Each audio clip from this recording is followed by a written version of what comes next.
vamos a alcanzar a ver, y que es la dinámica de la atmósfera, ¿ya? Así que acá, como en otras ocasiones, me voy a apoyar de algunas diapositivas de René Garro y que yo las he ido modificando, he modificado algunas cosas. Y la dinámica atmosférica básicamente tiene que ver con el viento, ¿ya? Con el movimiento del aire. Y al movimiento del aire en meteorología le llamamos viento. El movimiento del aire en la horizontal se llama viento, ¿ya? Pero en la vertical, cuando uno mira desde arriba hacia abajo, eso no se llama viento, tiene otro nombre, que es como el ascenso y el descenso. Y ahí uno habla de viento solamente cuando uno se refiere a la componente horizontal del movimiento. Y en general uno mide el viento en superficie o incluso en altura, en una torre, uno lo puede medir de distintas formas. Ese viento en superficie se mide con lo que se llaman anemómetros, ¿ya? Entonces, por ejemplo, eh, el instrumento más típico es el anemómetro de copela o de rotación, que con eso uno mide la velocidad del viento, pero no mide la dirección. También hay anemómetro ultrasónico o sónico o infrasónico, ya que básicamente que uno hace pasar una onda de sonido a través de estos como canales de emisores y receptores que se ven acá, y esa onda de sonido, el tiempo que tarda la onda de sonido en llegar de acá a acá depende de la desviación Doppler que ocurre en esta dirección a lo largo del pulso por el viento.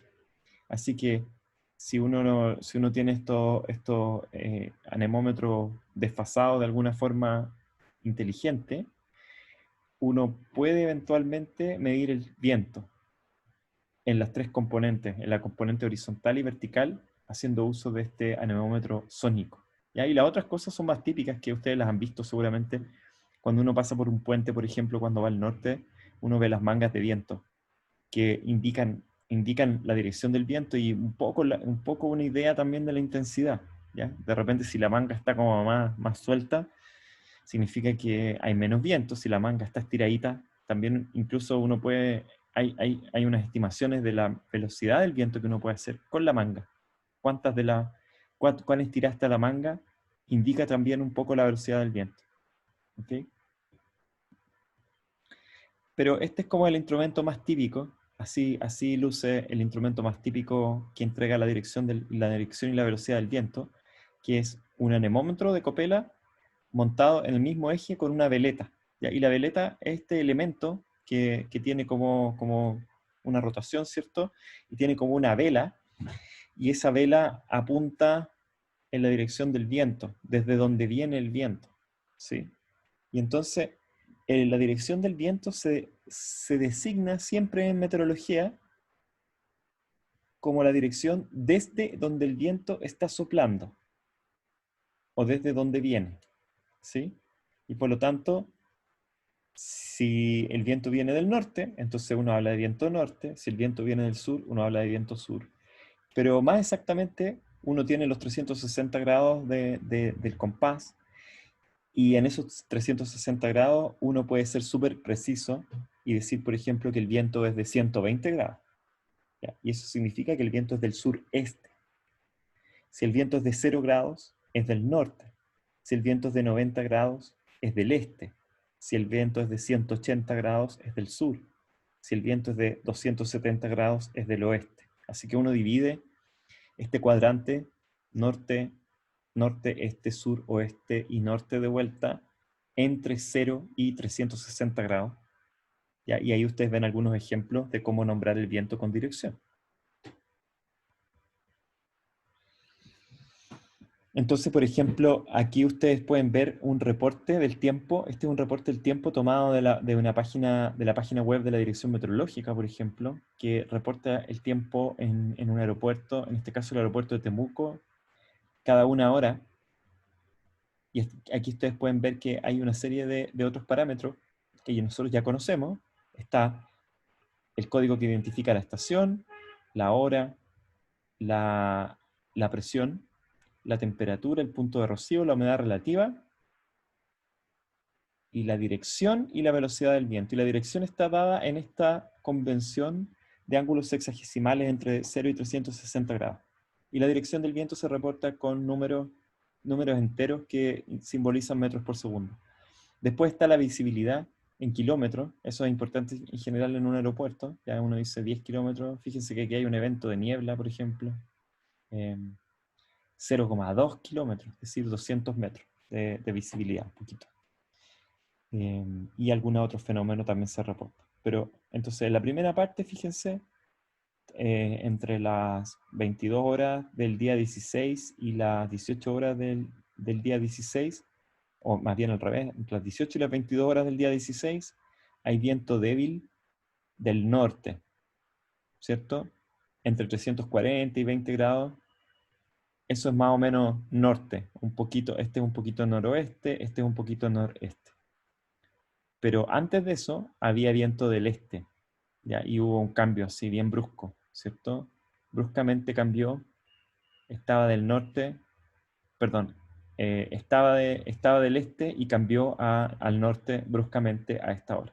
¿Ya? Algo pasó ahí, que cambió. Este es un ejemplo de Santiago, por ejemplo.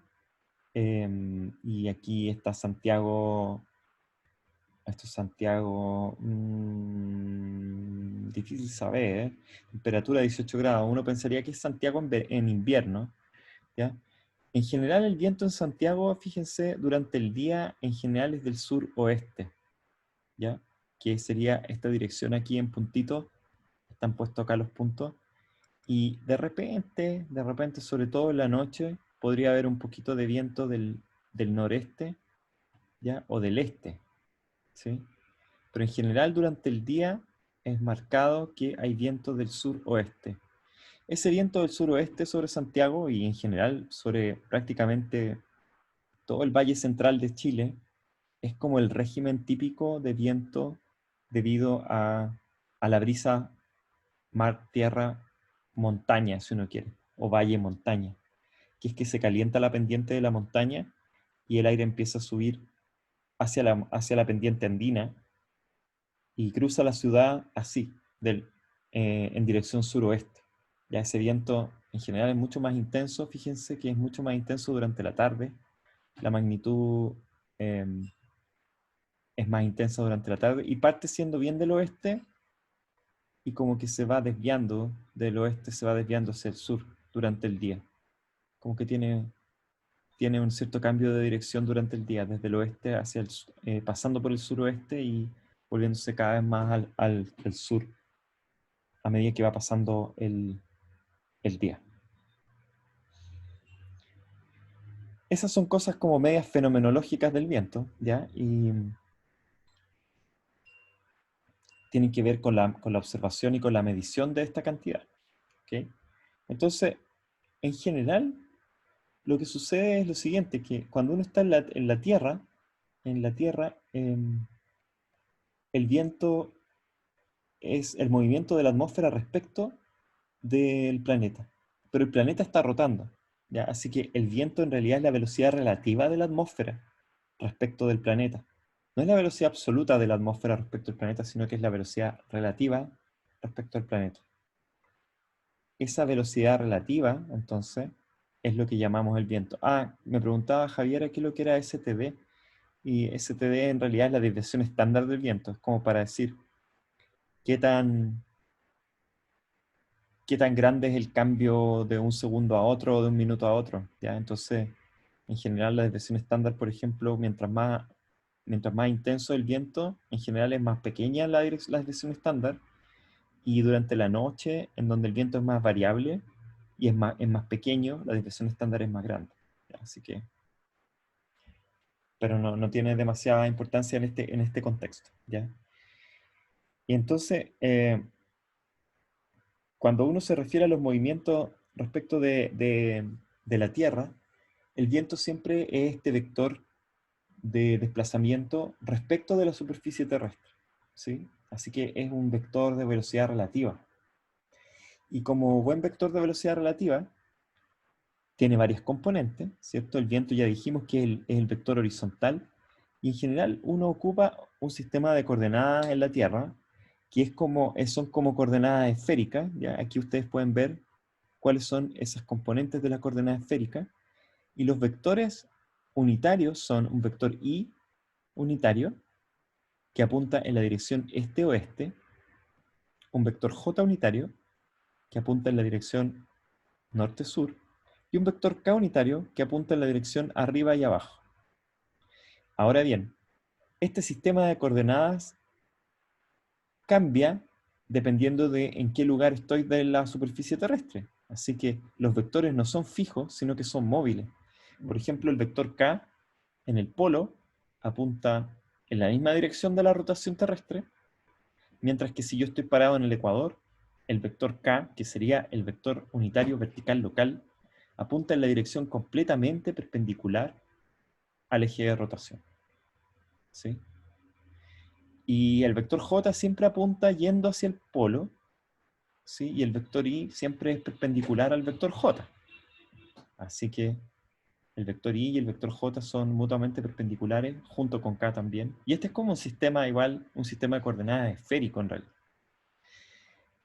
¿Y cómo entonces funciona el viento en este sistema de coordenadas? Bueno, en este sistema de coordenadas el viento también está bien, está dado, ¿cierto?, por su intensidad y dirección, ¿ya?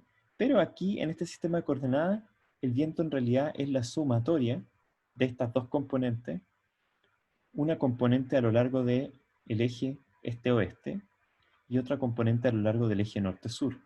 Entonces, fíjense, si este es el vector viento con su intensidad y dirección, en el sistema de coordenadas dado va a tener dos componentes, que son las componentes B, que es el vector en la dirección norte-sur, y la componente U, que es el vector o la componente vectorial en la dirección este-oeste.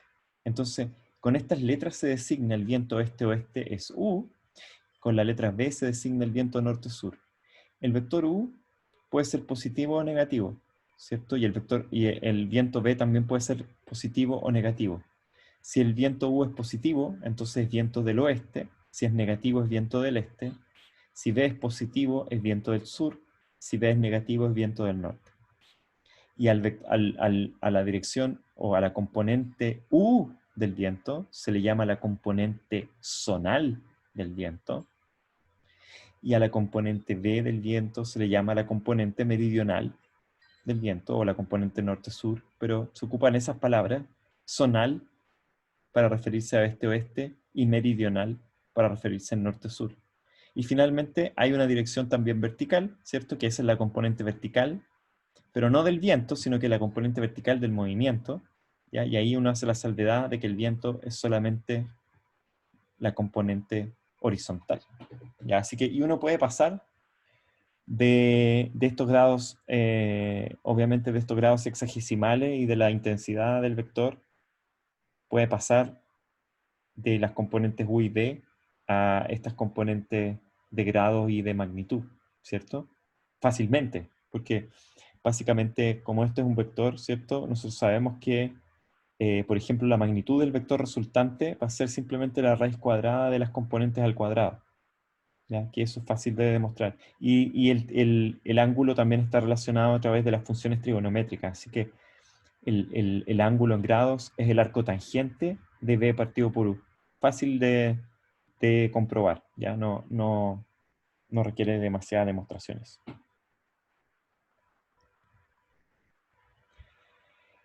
Y entonces, bueno, así se ve, por ejemplo, sobre Sudamérica, ¿cierto? Nuestro vector viento. Y básicamente, por ejemplo, esta podría ser la circulación alrededor del anticiclón del Pacífico, que es como lo típico, ¿cierto?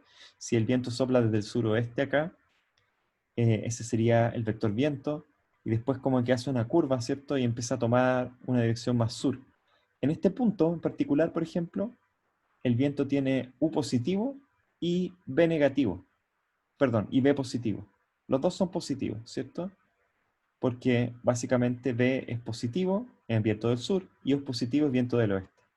Cuando se curva acá, en este punto de acá, por ejemplo, B sigue siendo positivo, pero aquí U pasa a ser negativo, ¿ya? Y aquí tenemos un viento del este. Y ahí lo contrario acá, por ejemplo, aquí podría también haber un anticiclón sobre el Atlántico, y en ese punto de ahí serían ambos vectores serían negativos, y uno dibujaría un vector así en el mapa, mostrando un poco la dirección del viento con su componente zonal y meridional negativa. Viento del noreste, en este caso.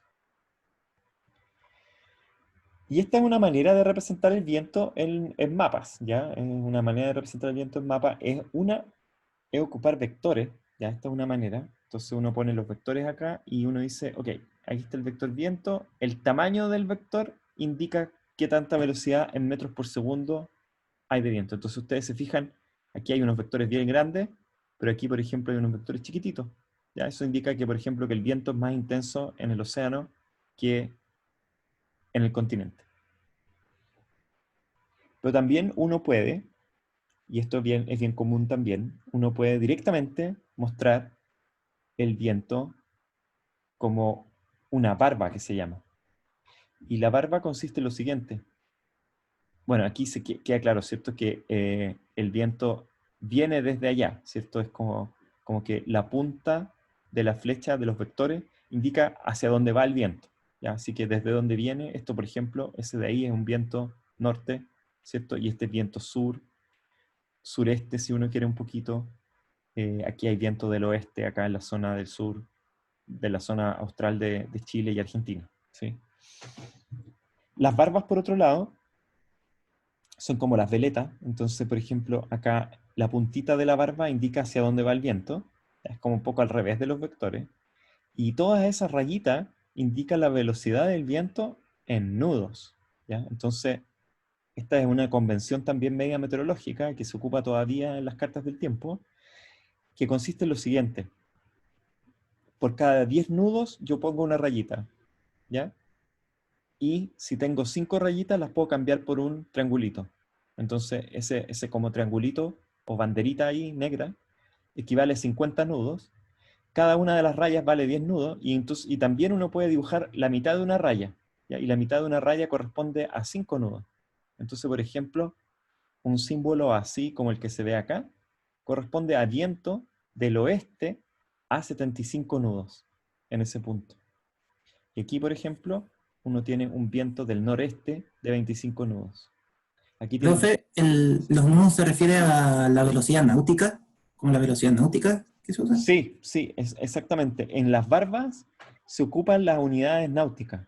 Eh, y eso es una anomalía. En general, uno ocupa metros por segundo. Por ejemplo, si no dice nada, este mapa, si no dice nada, esos de ahí son 10 metros por segundo.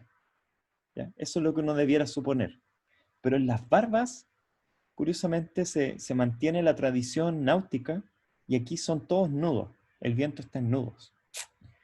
No me pregunten por qué, ¿ya? Por ejemplo, veamos, yo les he mostrado otras veces, les he mostrado el sitio de Alicia Bentley, que es donde yo miro los pronósticos. Déjenme mostrarles, déjenme compartirles la pantalla de nuevo.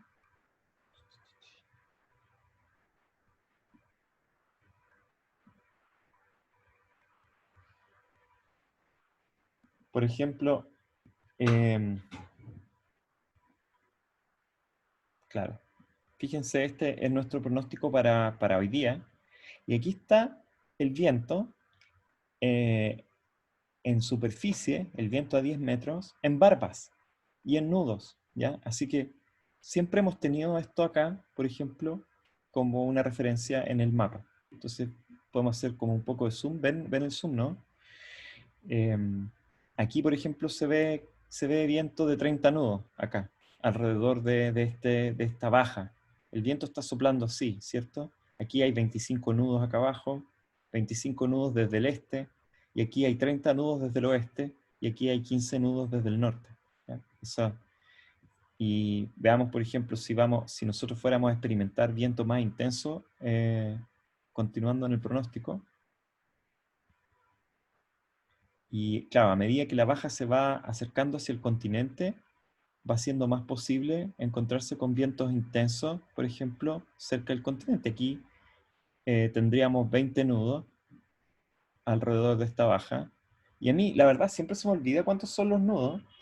20 nudos a metros por segundo son 10 metros por segundo. Y si uno lo hace a kilómetros por hora, son como 40 kilómetros por hora. ¿Ya? Así que, en realidad, por cada 20 nudos, por cada 10 nudos hay como 20 kilómetros por hora. Eso es como un cambio que uno puede hacer. Así que aquí, por ejemplo, si hay 20 nudos son 40 kilómetros por hora, dijimos, y los 30 nudos que teníamos antes eran como 60 kilómetros por hora. ¿Ya? Y a veces, si es que uno tiene suerte, uno ve banderitas por acá. Pero imagínense, ver banderitas en el campo de viento en superficie significa que en realidad hay mucho viento. ¿Ya? Porque en general el viento es mucho más intenso en altura, pero cuando uno tiene viento, uno ve banderitas en este campo, significa que es una tormenta muy intensa. ¿Ya? Estoy revisando a ver si vemos alguna banderita por ahí frente a Chile. A veces se ven, pero no, ahí se debilitó nuestra baja, ¿cierto? Y pareciera que no tenemos banderitas. No, no se ven banderitas. Déjeme mostrarle el hemisferio norte, porque en el hemisferio norte a veces hay huracanes, ¿cierto? Y a lo mejor nos encontramos con un huracán por ahí y podemos ver alguna banderita dibujada. Ahí hay un huracán, o algo así como una baja presión muy intensa.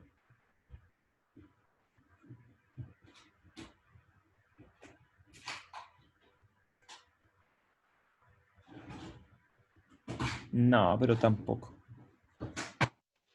Tampoco. Tendríamos que ir más arriba en altura para poder ver cosas más intensas. ¿Ya? Devolvámonos a Sudamérica. Eh,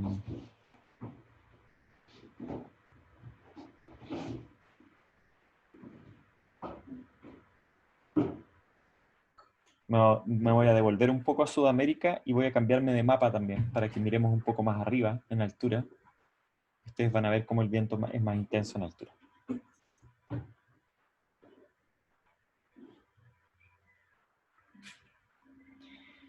Aquí, por ejemplo, tenemos barbas también en nudo, pero del viento en 700 hectopascales, o sea, como a 3000 metros. Y hay aquí sí, ustedes pueden ver, vamos a ver barbas, vamos a ver triangulitos en algún momento, banderitas, porque se va a intensificar. Por ejemplo, fíjense ahí el viento se intensifica acá en esta zona a 50 o 60 nudos en altura.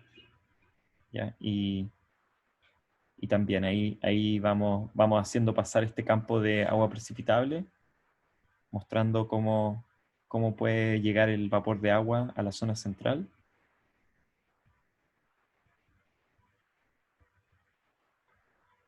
Eso.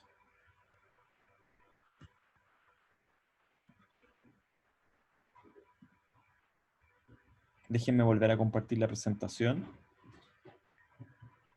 Bueno, y entonces esas son como maneras que tenemos de representar el viento en mapa. Ya aquí está el mismo campo representado de tres maneras distintas, ¿cierto? Aquí está con vectores, acá está con barbas, y aquí está como líneas de corriente, que se llama, que es como juntar las pendientes de cada vector.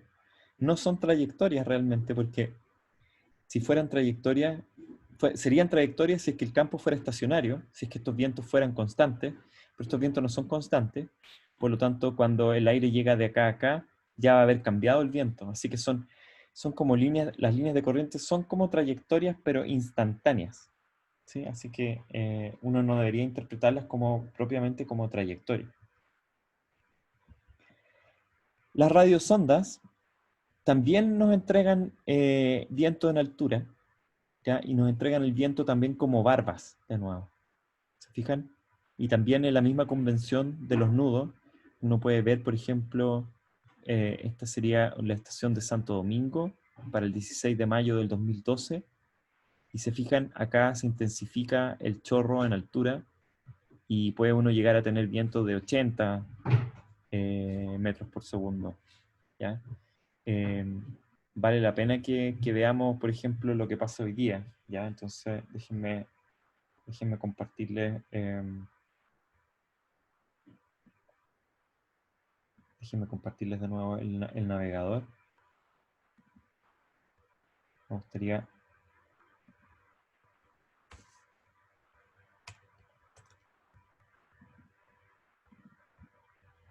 Wyoming Soundings.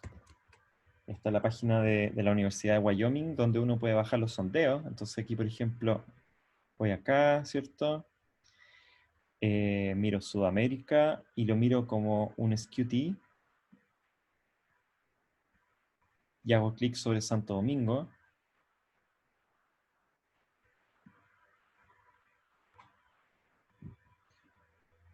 Y hago clic sobre Santo Domingo. ¡Tanem! No me deja hacer clic sobre Santo Domingo.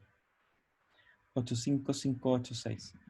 Puedo hacer así, 85586, hacer trampa, apretar Enter. Se mareó la página, pero aquí está. ¿Ya? Entonces aquí está el viento de ahora. ¿Se fijan?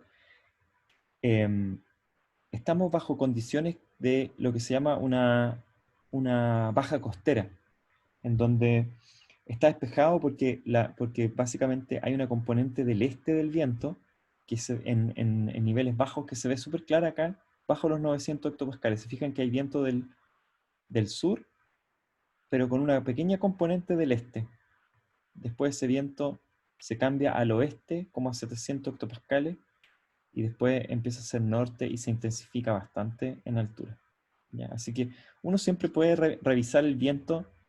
En este caso, este es el viento de hoy día a las 8 de la mañana en la estación de Santo Domingo, que es una estación que es la que está más cercana a Santiago. Ya hay otras estaciones que uno puede mirar. También está, por ejemplo, Puerto Montt, y ahí está Puerto Montt, por ejemplo. En Puerto Montt el viento es mucho más del oeste, está saturado, ¿se fijan? Este es un SQT, así que el SQT está saturado en Puerto Montt, básicamente. Está un poquito inestable igual. ¿Está un poquito inestable? No, no, está más bien estable. Está más bien estable. No hay CAPE, que sería la medida de esta inestabilidad convectiva. Así que esa también es una manera de ver rápidamente el viento en altura.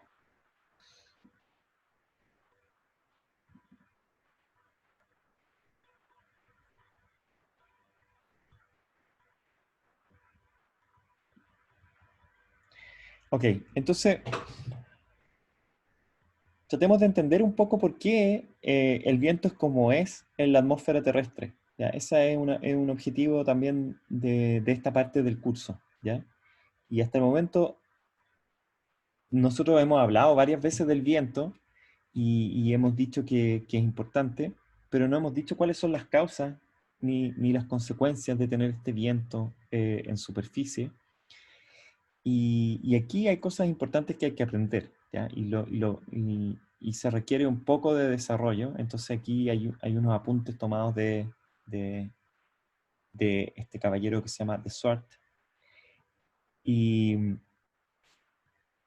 vamos a seguirlos sin entrar en grandes detalles, ¿ya? Yo no espero que ustedes sean capaces de desarrollar necesariamente el argumento matemático detrás de estas ecuaciones, pero sí me interesa que entiendan de dónde vienen las ecuaciones de balance, sobre todo la ecuación de balance de viento geostrófico y la ecuación de balance de viento térmico, que son dos conceptos fundamentales del curso y que ustedes deberían saber de dónde vienen, al menos, ¿ya?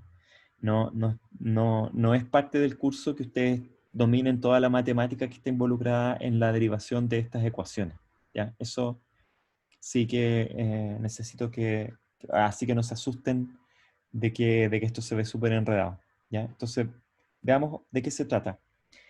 Lo primero es que las ecuaciones de movimiento de Newton son en general válidas, y sobre todo la segunda ley de la mecánica, son válidas, pero siempre y cuando uno esté en un sistema de referencia absoluto, ¿sí? Y entonces, en un sistema de referencia absoluto, uno dice que la aceleración es igual a la sumatoria de las fuerzas externas actuando sobre la partícula. ¿Ya? Y lo que uno hace en fluidodinámica en general es que las partículas no son partículas, sino que son lo que se llaman parcelas de fluido, que en realidad uno siempre se lo imagina como un cuadradito, un cubito de fluido, ¿sí? Y ese cubito de fluido, para mayor facilidad de tratamiento matemático, uno se lo imagina como con una masa unitaria, es decir, con una masa de 1 kilo. ¿Ya? Y entonces la masa no es realmente importante porque estas parcelas de aire que se mueven, mantienen su masa durante el movimiento, la conservan, ¿sí? Y como la conservan, da lo mismo si la masa es m o la masa es 1, ¿ya? Para las ecuaciones da lo mismo, entonces en general se opta por no incorporar la masa en las ecuaciones de movimiento de fluido.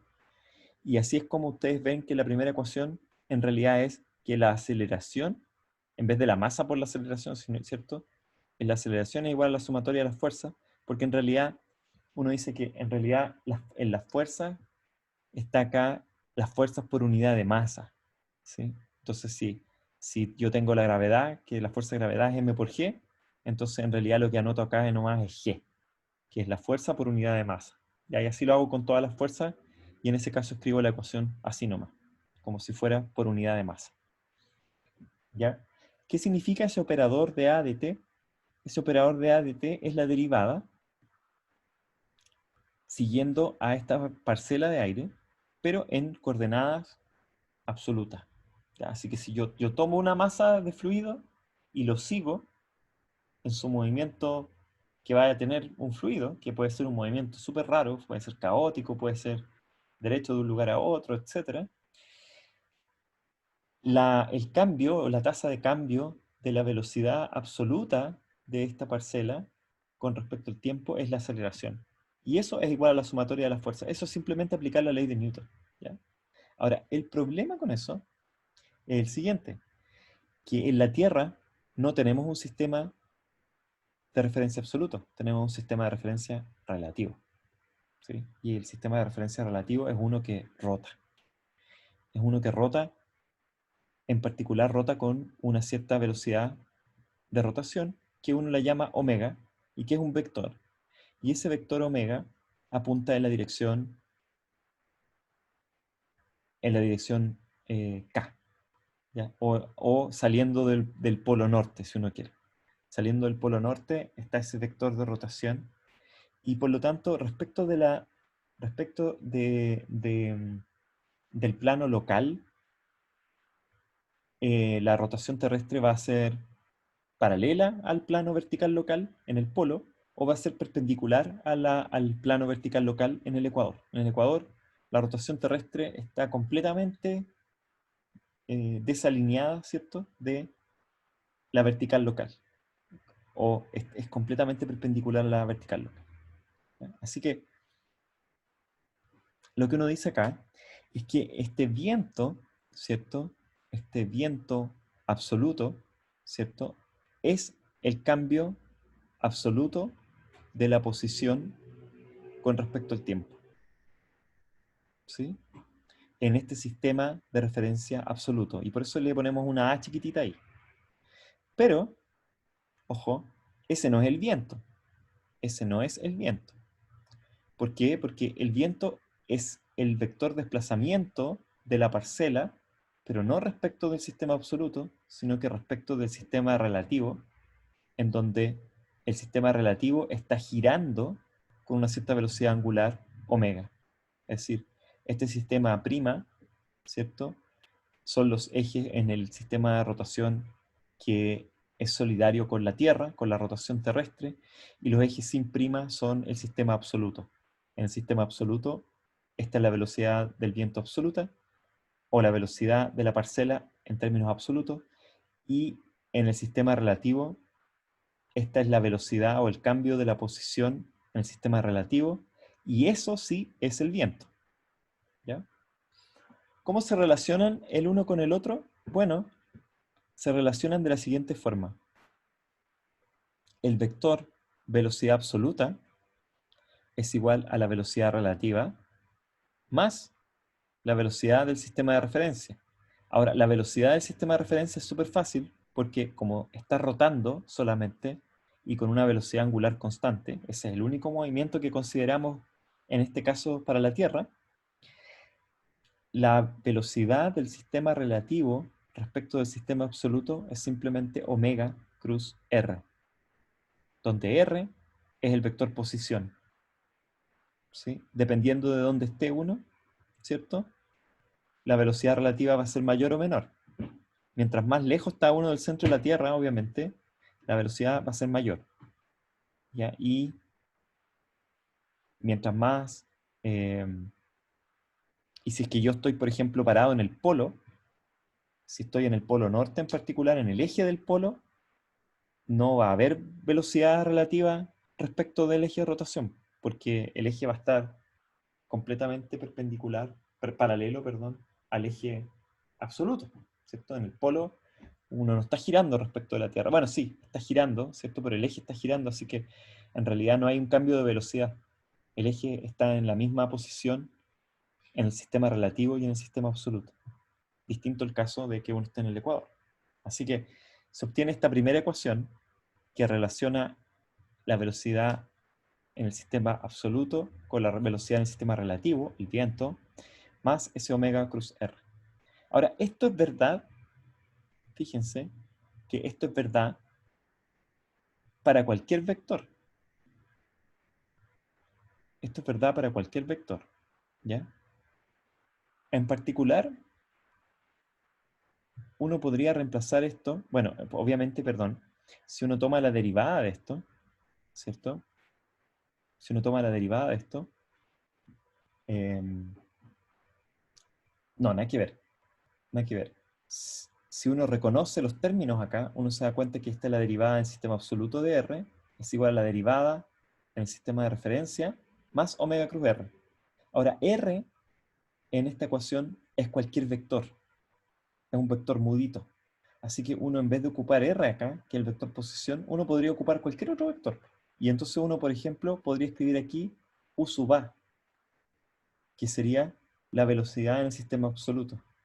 ¿Por qué? Porque en realidad este es como una identidad que no tiene que ver con el valor necesariamente del vector R, sino que simplemente cómo estamos midiendo los vectores respecto del sistema de referencia absoluto y relativo.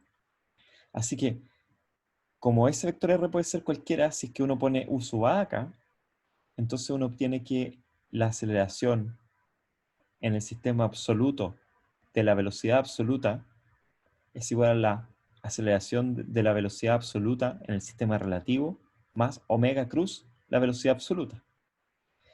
Y como la velocidad absoluta a su vez es el viento más omega cruz r, puedo reemplazar acá en el dA de t, en vez de poner U sub A, pongo U más omega cruz r, más omega cruz U sub A, y en vez de U sub A pongo U más omega cruz r.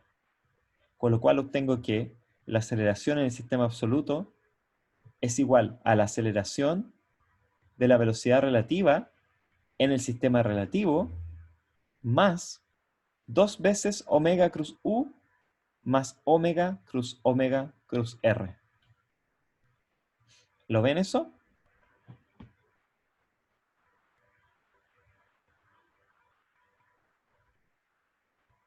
Profe, me perdí en la última parte.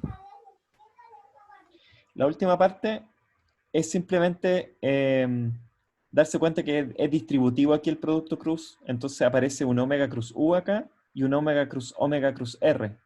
Pero aquí ya teníamos también un omega cruz U, así que van a quedar 2 omega cruz U. ¿Sí? Mejor lo vemos. Acá está. 2 omega cruz U más omega cruz R. ¿Sí? Y eso, esta cantidad de acá, es igual a la sumatoria de las fuerzas externas sobre la parcela de aire. Así que uno puede anotar du de t más 2 omega cruz U más omega cruz R como la suma de todas las fuerzas sobre la partícula. Pero yo no sé si ustedes se acuerdan de mecánica, y me imagino que sí. Lo que uno hace típicamente es que uno despeja ese du de t acá y tira los otros términos hacia la derecha, ¿cierto? Y entonces lo que uno dice es, ok, yo quiero tener una ecuación como la segunda ley de Newton en el sistema de referencia que está girando solidario a la Tierra. Para tener esa ecuación de Newton en el sistema de referencia de la Tierra, tengo que tener que la aceleración es igual a la sumatoria de las fuerzas, o la masa por la aceleración, pero recuerden que todo esto está por unidad de masa, así que la aceleración en el sistema relativo es igual a la sumatoria de las fuerzas. Algunas de las fuerzas son fuerzas reales, que serían toda esta sumatoria de las F sub i, y aparecen dos términos, que son estos de acá, que no son fuerzas reales, sino que son fuerzas aparentes, y que aparecen, obviamente, por efecto de que estamos considerando nuestro sistema de referencia relativo. ¿Sí? Y son dos. Menos 2 omega cruz U tiene nombre y se le llama la fuerza de Coriolis, o la fuerza de Coriolis por unidad de masa. Y menos omega cruz R, que en realidad es omega cuadrado por R grande, donde R grande es un vector que va desde el eje de rotación hasta el punto sobre la superficie de la Tierra. A esa fuerza le llamamos la fuerza centrífuga, que también es una fuerza ficticia.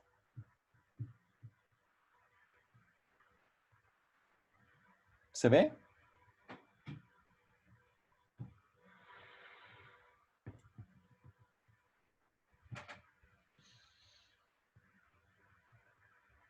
Ok.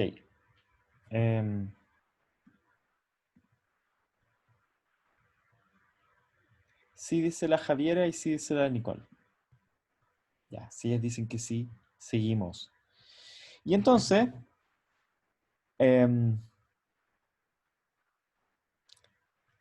sucede lo siguiente.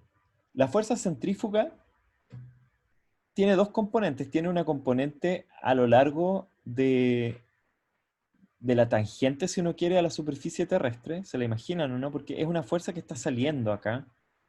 Y es como imaginarse que uno está ahí en un radio respecto del eje de rotación de la Tierra.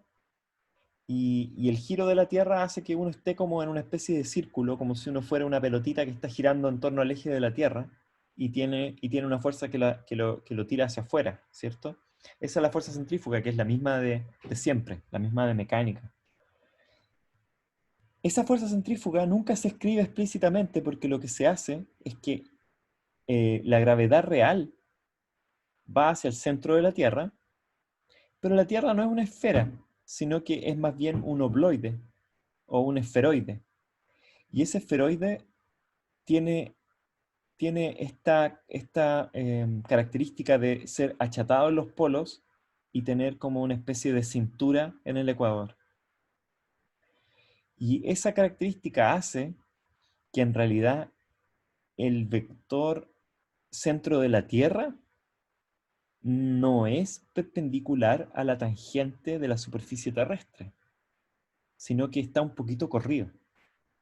Ahora, ese corrimiento de la forma esférica de la Tierra tiene justamente que ver con la fuerza centrífuga, ¿sí?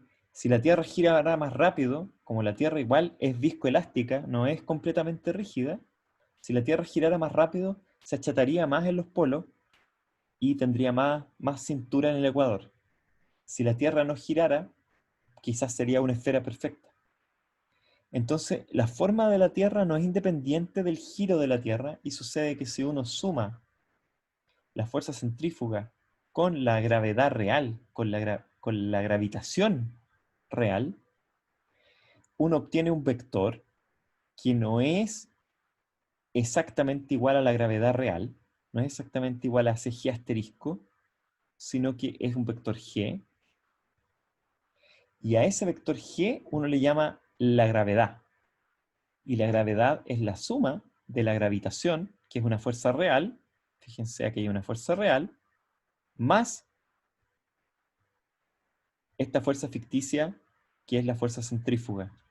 La suma de esas dos, de la gravitación y de la fuerza centrífuga, se le llama gravedad. Y la gravedad sucede que es perpendicular a la superficie real de la Tierra. Así que y que y no apunta hacia el centro de la Tierra, sino que apunta perpendicular a la superficie. Así que nos deshacemos de una de las fuerzas aparentes, combinándola con la fuerza de gravitación, y obtenemos una cosa que se llama la gravedad. Pero Coriolis queda, ¿cierto? Coriolis queda en la ecuación de momentum.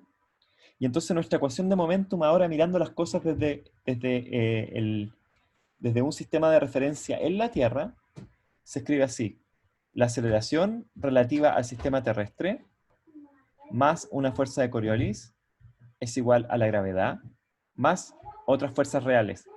¿Cuáles son esas otras fuerzas reales? La más importante es la fuerza de presión, que es la fuerza que hace que, por ejemplo, una parcela de aire, ya vamos a verlo más en detalle, una parcela de aire tenga la tendencia a moverse desde un lugar de alta presión a uno de baja presión. Y pueden haber otras fuerzas reales, por ejemplo, la fuerza de las mareas, y típicamente otra fuerza real es la fricción, el roce, que también está presente siempre en los movimientos atmosféricos.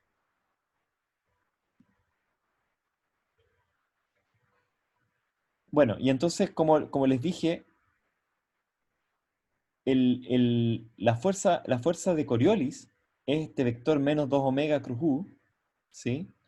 Y como omega básicamente tiene una descomposición distinta dependiendo de donde uno esté en el plano, más bien, déjenme ser más claros con esto.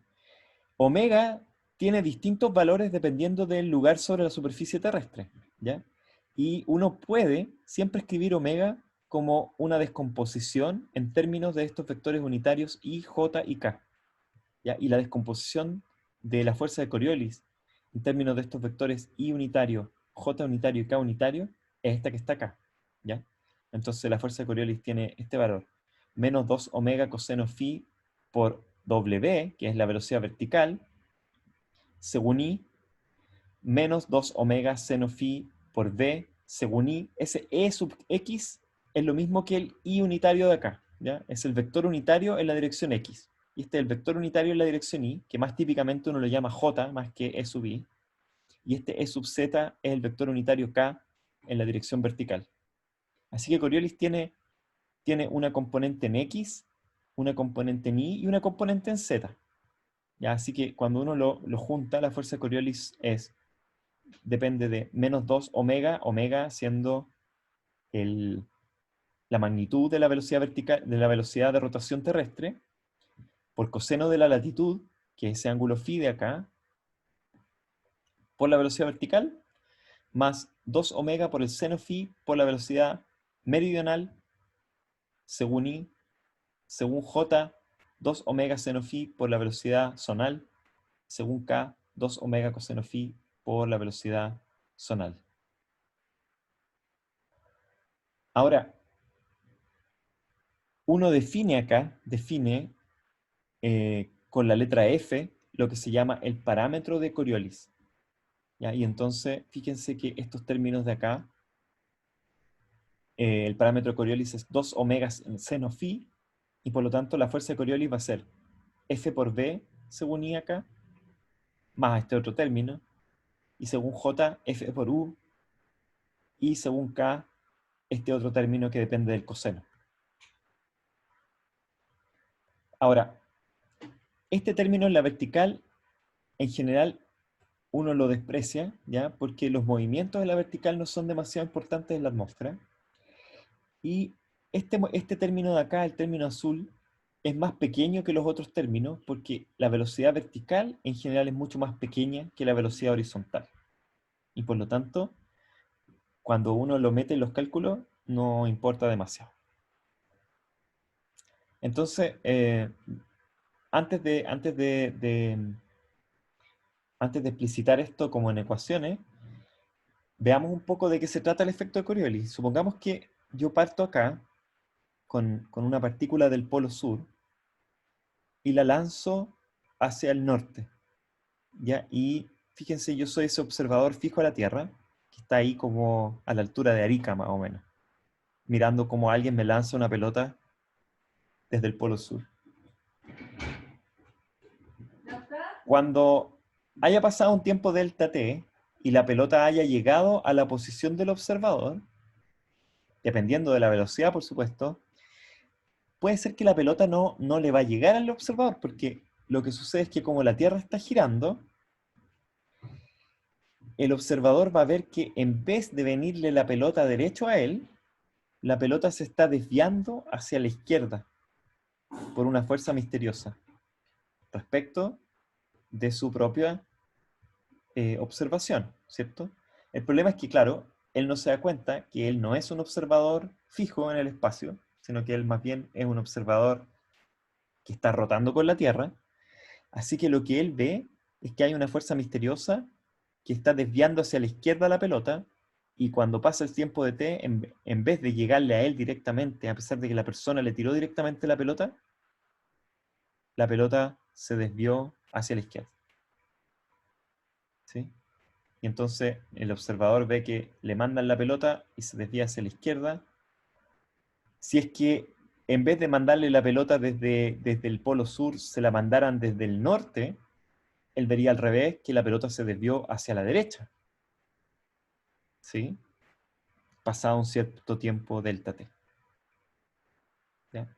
Y lo mismo pasa que aquí, si uno lo mira desde el sistema inercial, la pelota lo único que hizo fue ir derecho nomás hacia donde está el observador, pero en realidad, visto desde el sistema terrestre, hay una desviación hacia la izquierda acá, en el hemisferio sur, y hacia la derecha, en el hemisferio norte. Y eso es, como en meteorología nosotros siempre mantenemos nuestra descripción del viento respecto del sistema que está fijo en la Tierra. Pero el sistema que está fijo en la Tierra es un sistema móvil, porque gira. ¿Ya? Y eso hace que en todo nuestro análisis tengamos que incluir la fuerza de Coriolis. Y la fuerza de Coriolis aparece solamente cuando los cuerpos se tratan de mover. ¿Ya? Si se fijan, la fuerza de Coriolis depende de la velocidad de movimiento de la partícula, ya sea que se mueve en la vertical o se mueve en la horizontal. Si no se está moviendo, no hay fuerza de Coriolis. ¿Ya? A diferencia de la fuerza centrífuga, que está siempre presente, ¿cierto? Independiente de si hay o no hay movimiento, la fuerza de Coriolis requiere que haya movimiento para aparecer. Deflecta el movimiento hacia la izquierda en el hemisferio sur, hacia la derecha en el hemisferio norte.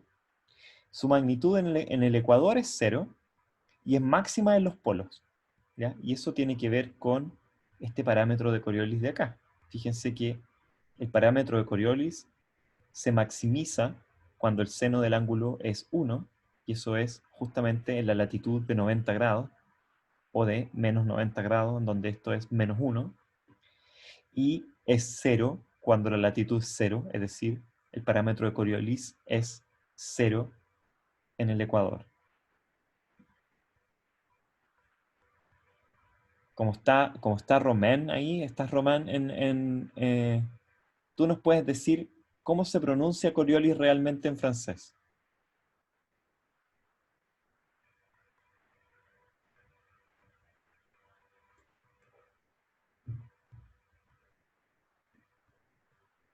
Ya no sé si está Romain conectado realmente o no.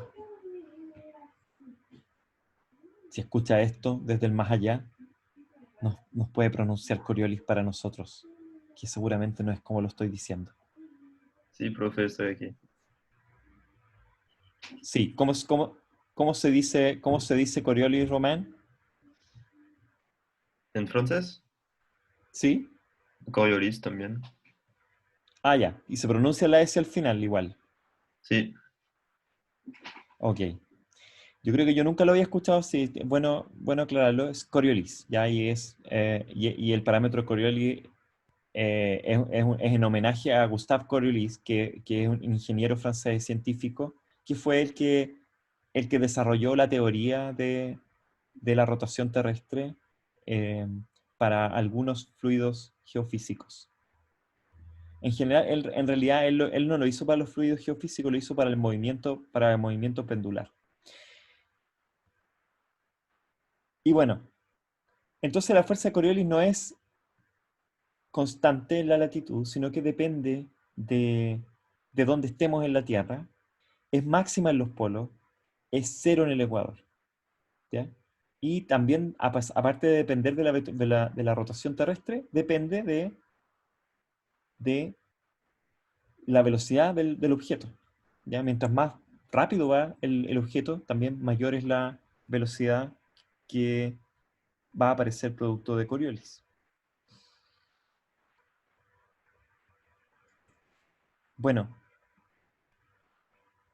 creo que es un buen momento para parar porque aquí deberíamos continuar con la fuerza de presión y ahí esta requiere un poco más de elaboración.